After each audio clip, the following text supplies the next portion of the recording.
Hello, welcome. This is the 90-Day Website Mastery Podcast, the perfect companion to our 90-day website mastery program and our recently published book, Web Proud.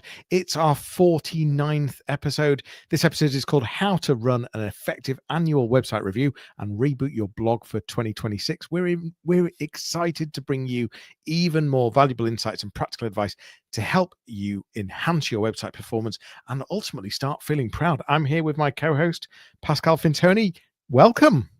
Thank you very much. And you're right. It's a lovely agenda today because we will on occasion talk about related subject and associated subject to the world of website management and website experience. But this one is just about the website, about blogging, about content creation.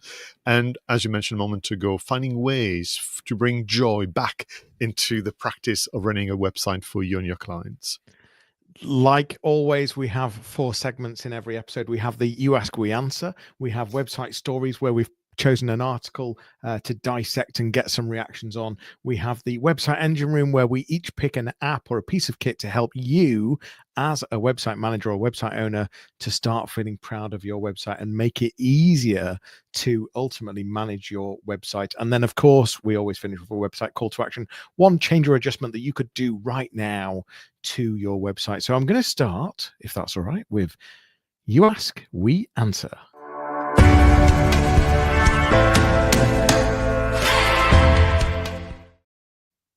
Now, interesting, this question was something that you and I both encountered during a session that we hosted for one of the support program. And this business of, and I think that makes sense, as we're approaching the end of this calendar year, can you believe it? We are recording this in November, and this is episode 49, everybody, as well. So, we're kind of hosting this session, and someone kind of said to us, I'd love to find a way to do like a annual website review, but I like it to be simple. So how would you, and you and I got that question, how would you structure the meeting and the review itself for a simple annual website review between me and my colleagues? What say you, Jonny Ross? Yeah, it's a perfect time of year to be doing it. Although that doesn't mean you can't, if you haven't got the time, there's no reason why you can't do it in Q1 of the year. But Q4 is the perfect time to be doing this. And I think it gives you the ability to stand back, reflect on what you're trying to achieve as a business, what you're trying to achieve for your users on the website, and ultimately what you're hoping to be found for online as well. How do you want people to feel the brand, not just see the logo, but how do you want people to feel when they get to the website? So I think the way I'd structure it probably is around thinking about sort of the performance, so that would include things like what's currently happening on the website, looking at things like Google Analytics, looking at things like what content's working, what content's not. I'd then think about the technical point of view. So is it definitely working across devices? Is it fast? Is it nice and easy to use? From an SEO point of view, we want to make sure that we've not got any errors, that we are internally linking to some of our best content, making sure that we our blogs are relevant and up to date, and think about keywords. Ultimately, if we want to be found for something, are we even talking about it on our homepage? And so many times, even in just the last week, I've been sat with clients and we're talking about keywords, and I'm like, yeah, but you haven't even mentioned this on your homepage. So yeah, performance, technical, SEO. We need to think about the user experience and the sort of feel and the look and the design, and then ultimately, we're trying to convert. So have we got the buttons in the right? Have we got the right call to actions? Have we got the right buttons in the right place? Are we actually telling the user what to do and guiding them? And then probably I would finish with compliance. Really important now. Things like accessibility, things like privacy policies, cookie policies. Have we got security in place? Are we backing up the website? So there's a number of things there, but it's a perfect time to stand back, work out what we're trying to achieve, and then start reviewing some of those points. Yeah, that's lovely. Thank you for the structure. I was in conversation with a client and I was trying to get them excited about the website review, to be honest with you, Jonny. And so I say, how do I explain this to them? And for me, it's a bit like being an athlete. You can imagine that, you're looking back at your performance and the sporting events you took part in 2025, and you're learning a lot from that, and you can bring adjustments into your training regime and the tactics. But actually, you look also ahead at the sporting events for 2026, and are they different? Are there going to be different requirements and so on? And therefore, do I change accordingly? So now we're stretching it a bit between an athlete and a website. But for me, the additional thing I would add, and maybe is to be done before the website review itself, is can we also capture our vision and ambition for next year?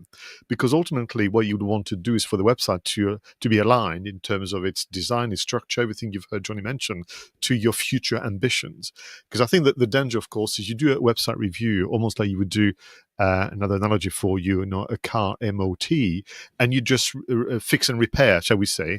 But actually, you're not thinking about the journeys you're going to be doing in the future. So for me, there needs to be perhaps before that could be done online, if the review is to be done in person, which I think is preferable, is to actually, can we discuss what we're going to do in the future? Because once we've done the website review, there has to be a discussion about, well, by the way, these are our plans for the future. And can we just look back at the website, and will the website therefore support our future ambitions? Or do we need to adjust slightly the key messaging? Do we need to review the blog section, which we'll talk about in a moment? Do we need to completely think about our case studies? All the things that we mentioned a lot in Web Prime, the book, as well as this session. So, we mustn't forget that ultimately the website, as part of your overall marketing and sales strategy, is to the service of the business vision. So can you, the leaders, make sure that this vision is captured and shared? Yeah, I like the analogies actually, Pascal, because you Do always you? you always help bring it to life, and I like that. And also, we're not trying to get this as a tick box exercise either. It's about, like you've just mentioned there, where do we want to take ourselves in 2026? I think there is one important ingredient that we've missed here, which we totally advocate all the time, which is you can't do all of this in one go, and so it's how you Yeah. bite size it down. So it's about choosing things, identifying the quick wins, identifying the sort of longer term projects, but more importantly focusing on what you believe is going to have the biggest impact versus sort of the smallest effort. So you can't do it all, but as a review you might identify it all, and then, like we always say, come up with a bit of a roadmap, come up with a bit of a plan. What could you do tomorrow? What could you do next week? What could you do next month? What could we do in Q2, Q3? And bite size it down. Yeah, and to your point about, I've got some clients, as you do, where Q4 is just so on that wouldn't be possible. So then Yeah. choose when to do your website review. So take a hint from Jonny earlier. Maybe your website review should take place in Q2 because your year is such that it would be quite unwise to try and fit this in when Q4 is just absolutely manic for you. Yeah, for sure. Let's move to our next segment, which is website stories.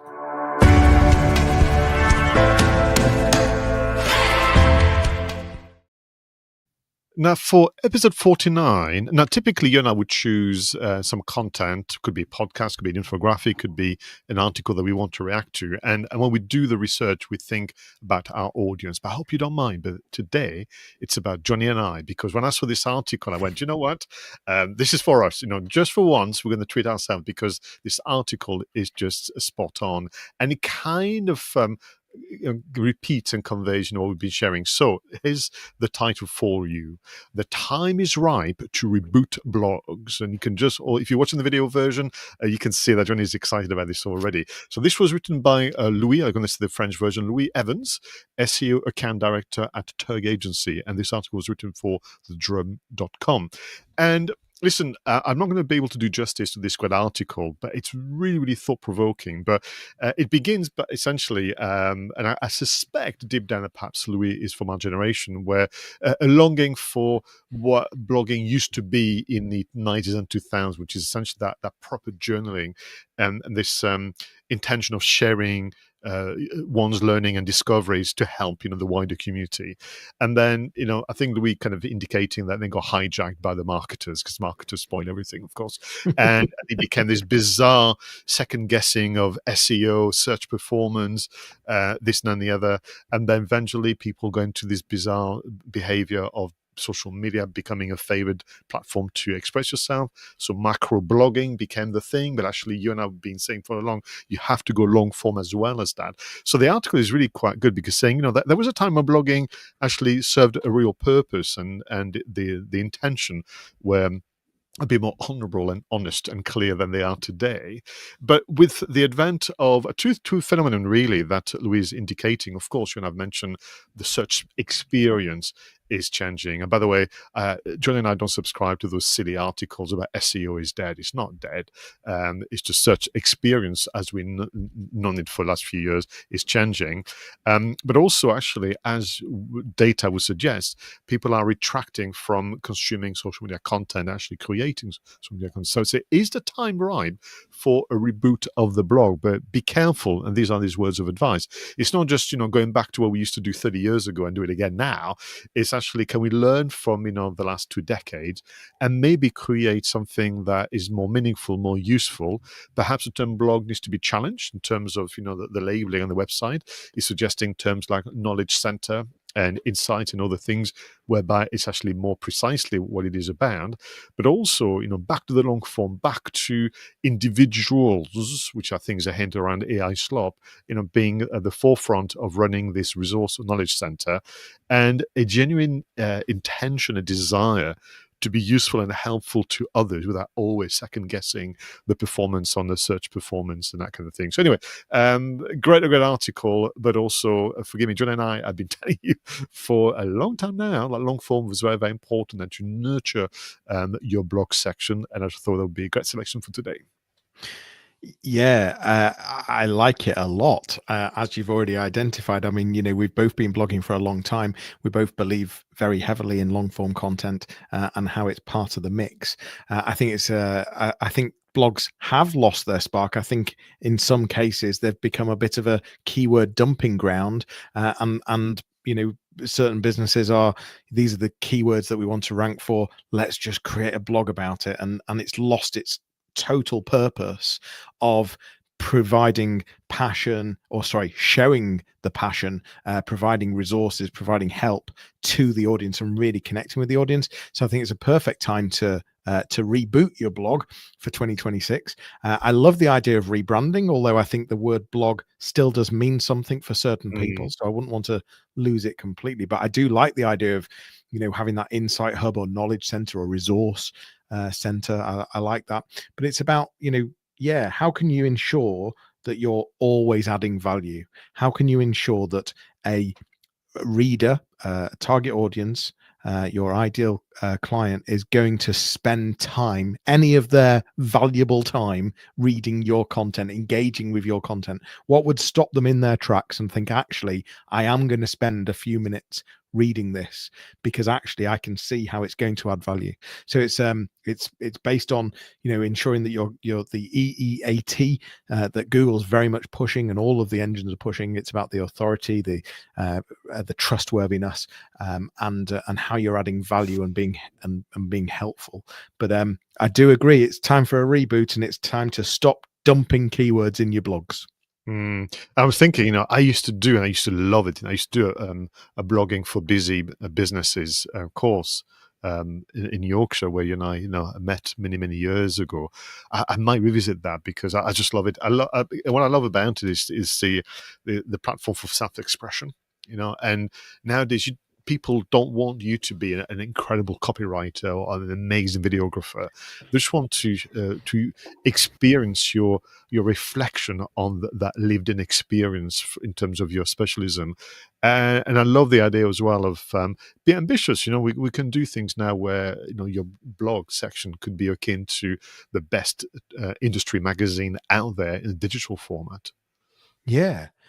And it's about making sure that you're using it to really tell proper stories, that behind the scenes, the allow people to get to know you, which probably is being really missed because the brief is sort of, oh, create a blog on this topic, off you go, and just get something done. But it's lost the sort of the owners behind the business, the founders, the passion within the business really coming out. The other thing, because you just made me think there, is around the layout and around the embedding different types of content of media into the blogs as well. So whether that be podcast, whether that be voice, whether it be interactive tools, whether it be audio snippets, or even embedding video into the blog as well. So making it interactive, but also, like we've said, I mean, this reminds me, like you said, we did workshops many years ago. I always said blogs should look like you would see content within a magazine or in a newspaper. It should be shorter paragraphs, bullet points, nice imagery, and so layout is so important. I mean, your slides, whenever you present anything, I know we're moving away from blogs here, but whenever you present anything, your slides are amazing, Pascal. I really do think that. I've had great bosses and great, mentors in my younger years as a marketer. But that's true. First impressions are important, but storytelling. But also, so very quickly, because I know we need to move on to the other segment. But for me, so I said to people, all right, I get it. You want to do content to essentially satisfy the need for the search present. As if you do one for search, do another one for the soul. Because to be able to do content where you're free of all other consideration, but the desire to be helpful to people is going to change, your appreciation of the practice of blogging, but of course the running of the website. So one for search, one for the soul. Nice summary, Pascal. Listen, let's take this opportunity to remind people that might be watching or listening. Thank you for being here. First of all, we are live. Perhaps you're with us right now. We're live on Instagram. We're live on LinkedIn. We're live on YouTube, or perhaps you're watching the replay, or we are in your ear right now, and you're listening to the podcast. And we love that. We love I think the podcast is that moment to really spend time really giving you the opportunity to reflect and think about some of the things that we're talking about. And so, take that opportunity and come up with a bit of a list of to-dos after this. But more importantly, though, leave us a review. Tell your friends. Let us know what you think as well. So come back to us, use any of our socials, give us feedback, ask us questions, and we are delighted that you join us. So I just wanted to mention that, and please do subscribe, get those notifications on so you don't miss out on future episodes. Let's move on to our third segment, which is the website engine room.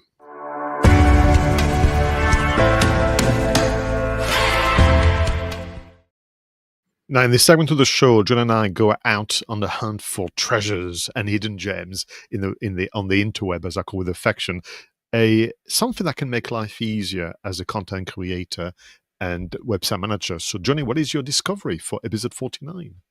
Yeah, like always, we put links in the show notes. So just check out the show notes for any tools we mentioned. But my discovery for this one is durable.co. Durable.co. It's been around a while. And I'm not suggesting that you suddenly sign up with Durable and that becomes your business engine.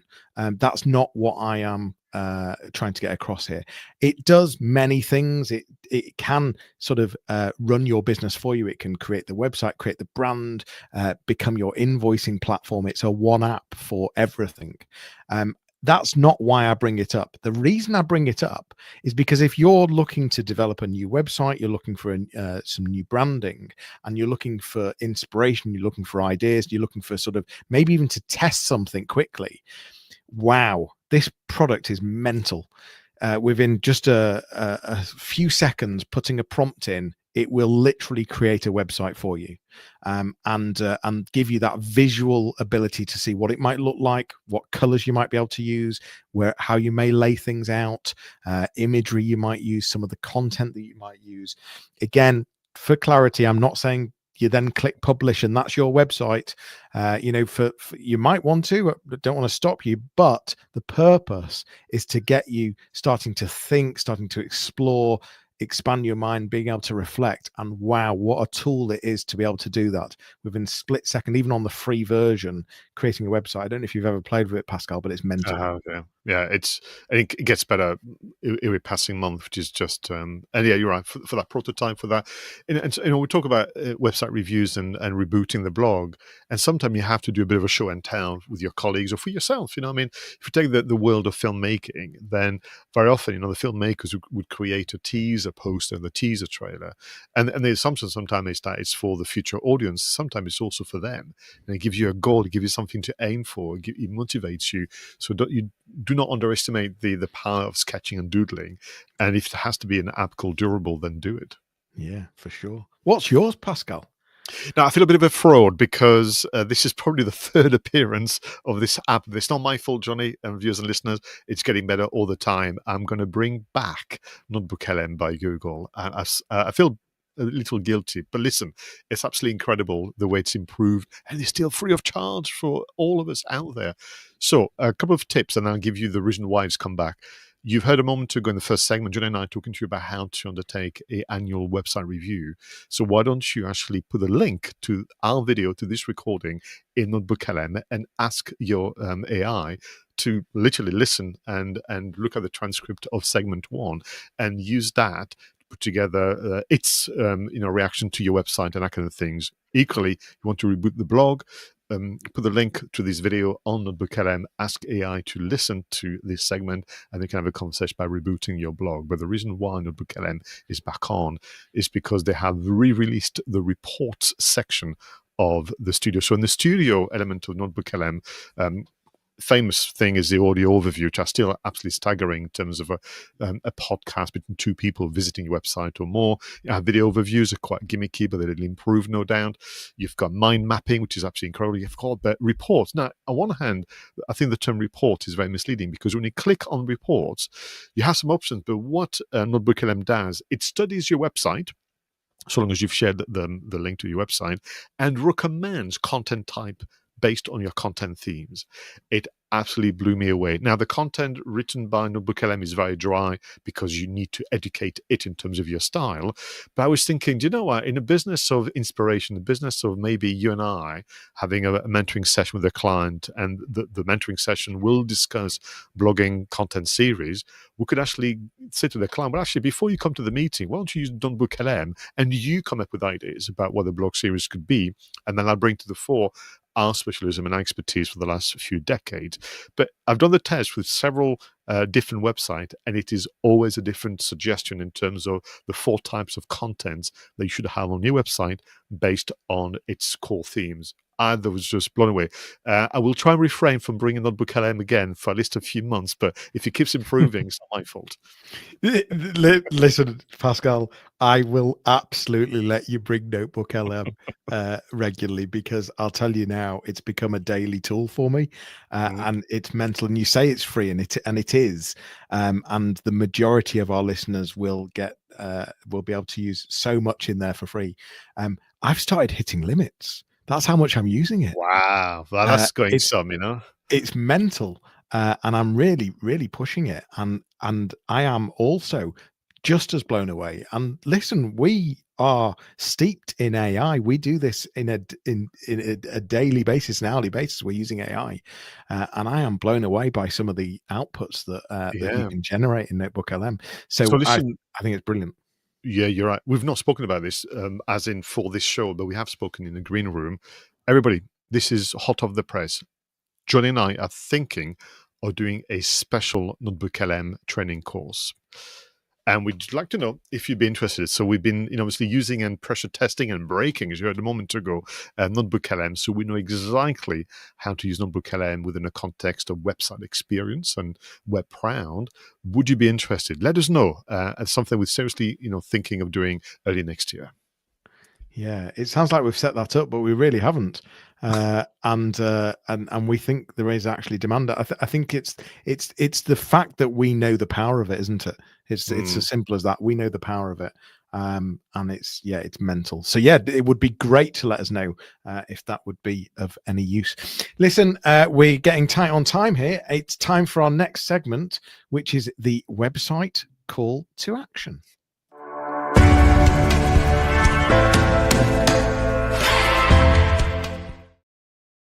So this is about the one adjustment, the one action you should be taking right now to vastly improve the website experience and make your website work harder for you.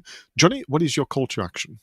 I'm bringing an old favorite back. I mean, I remember saying this in the early 2000s about blogs, bringing social sharing buttons onto the blog. And then I think over the last number of years, they've totally disappeared. I actually think bring them back in the right buttons in the right places on the right content. I think can be extremely powerful.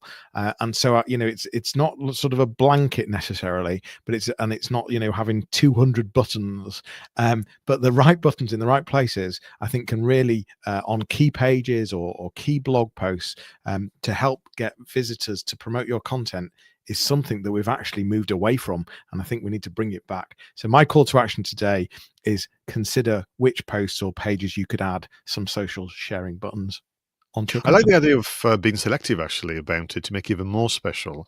The one that I miss, and twofold, because obviously the platform is no longer to everybody's liking, but remember the click to tweet function where you could highlight a Absolutely. sentence and I would create actually some visual interest as well as making that sentence, that phrase or that statement clickable or tweetable, should I say.